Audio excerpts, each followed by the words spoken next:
जो ये आमको गोटे सुजोग देला आपण मानक पाखरे।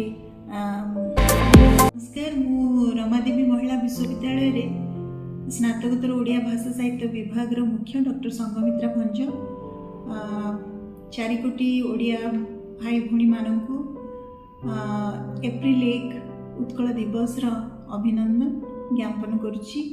तेबे 1936 मसीहारू 2024 जो दीर्घ यात्रापथ 88 वर्षर आ भितरे आजिर समय ही आत्मसमीक्षार आम ओडिया भाषा साहित्य को आमर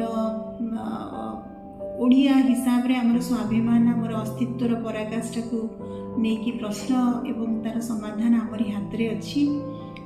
आमे आशंकित नुह आम ओडिया भाषा साहित्यर स्थिति कौन हम, कारण आमे जाने जुग जुग धरी जो जातीय संकट काल रे आम ओडिया भाषा बंचिकी रही। जिते गोटे जाति पराधीनतार श्रृंखल दासत्व श्रृंखल संपूर्ण रूपे दिगहजा निष्प्राण होता है, सेतबेले कहीं ना कहीं आसीचंती एवं ओडिया भाषा साहित्य को बंचाइका जो नेतृगण प्रतिनिधित्व करिसेंती सेमानक भितरे मु किछि जनक नाम स्मरण करिया को एठी उचित मने करूची। कुलवृद्ध मधुसूदन दास, सत्यवादी जुगिया समस्त साहित्यिक गण कर्मी साहित्यिक गण नेतृवर्ग से पंडित नीलकंठ दास, गोपबंधु दास, उत्कलमणि गोपबंधु दास मन पड़ती, हरिहर आचार्य हरिहर दास को मन पकाउछि एवं ता सहित लिंगराज पाणिग्राही ना मन पड़ुछि, राजेंद्र प्रसाद, शशिभूषण रथ,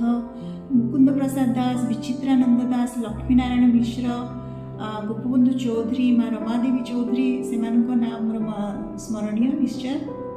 तेबे ये मुझे चाहिए जे दीर्घ वर्ष धरी ओडिशार स्थिति खंडित अवस्था थिला, खंड विखंडित अवस्था थिला, जमती कि दक्षिण रे मांद्राज प्रदेश रे थिला, पश्चिम रे सेंट्रल प्रोविंसेस रे थिला, उत्तर रे बंग प्रदेश रे तार विभिन्न अंश अंतर्भुक्त होइकी थिला, उपकूलवर्ती अंचल कटक पुरी बालेश्वर जिला नाम रे अभिहित होइकरी बंग प्रदेश रे थिला।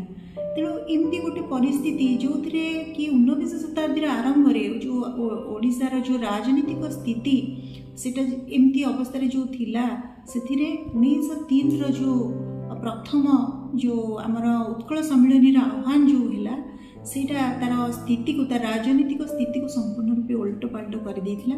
विशेष भाव में मधुसूदन दास ओडिया जातीय आंदोलन धारा को उत्कल सम्मिलनी भाव जो अधिवेशन आरंभ कले, निश्चित भाव में प्रति ओडिया मानकर सेटा गोटे गौरवर कथा और स्मरणीय दिन।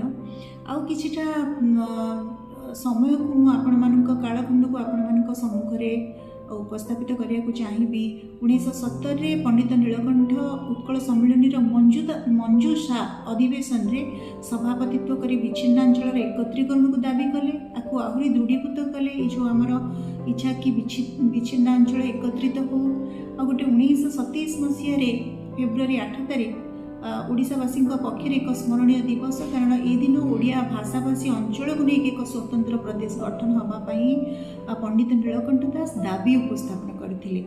1929 ओडिशा स्वतंत्र प्रदेश हेबा विषय भारत सरकार कैबिनेट रे विचार कले एवं प्रकृत में 1936 एप्रिल 1 रे ताहा कार्यकारी हैला। एवं आमे ओडिया भाव में गोटे स्वतंत्र प्रदेश पाइबा केते जे गौरवर कथा, केते कहार स्वप्न चरितार्थ होइथिबा परि घटना निश्चित रूपे आमर अस्तित्व को एवं आमर अस्मिता को आहुरी बलवत्तर करिबारे, आमको दृढ़ता दबारे, आमे ओडिया बोली आम भितर स्वाभिमान भर्ती करिबारे एप्रिल 1 रो महत्व समस्त हृदय रे इमती अभिनव रूप से थाऊ। एवं विशेष भाव में आज ये जो चित्त स्रोत नामक जो यूट्यूब चैनल जो ये आमको गोटे सुजोग देला आपण मानक पाखरे एप्रिल 1 को लेकिन बा ओडिशा दिवस हो बा उत्कल दिवस को लेकिन गोटे सुंदर आलोचना प्रस्तुत करिबारे आहरी अभिनंदन जनाऊँगी और आशीर्वाद दूची। बहुत धन्यवाद।